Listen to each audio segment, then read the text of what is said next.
Assalamu alaikum and a very warm welcome to you all students. Here Maliha Niaz, your SST teacher, and today we are going to complete our unit number 10, the early Muslims. As you all know students, in this unit we are learning about Muslim dynasties. So let's start. Third important dynasty was Fatimid dynasty. During 10th century, Fatimid empire established. Their dynasty was based in Egypt. Their empire stretched from Syria, parts of Eastern Arabia, and North Africa. Its capital was Cairo. Next dynasty was Seljuq Dynasty. The founder of the dynasty was Seljuq Bagh.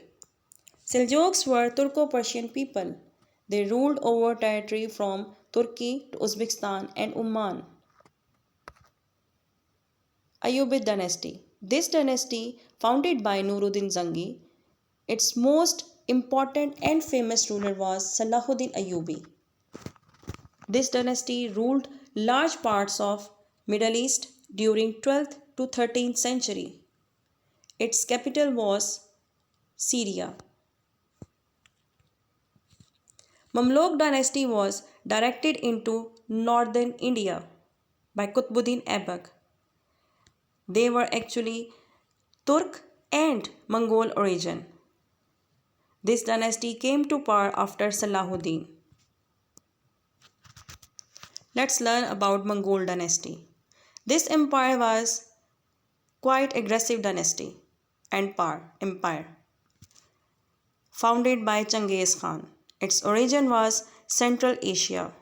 Two of their memorable leaders were Genghis Khan and Hulagu Khan. This empire existed during 13th to 14th century. Mongols were originally nature worshippers. Students, in this unit we will learn about Crusaders. The Crusades. 11th to 13th century, the Muslims invaded by European Crusaders.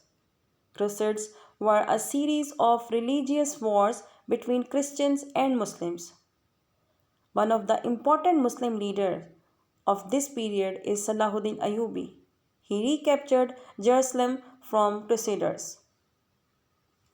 Now let's talk about effects of Crusades and Muslims.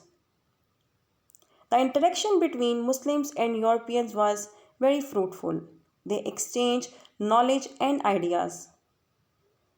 Europeans learned compass and astrolabe for navigation at sea. Both sides learn about different things. There were very new things like foods, spices, perfumes and textiles. Students, this was our unit number 10. If you have any problem, you may ask from here. But before that, I want to assign you that you have to write your views on the history of Mongol. Regarding this question, if you have any question or problem, you may ask. Thank you and have a nice day.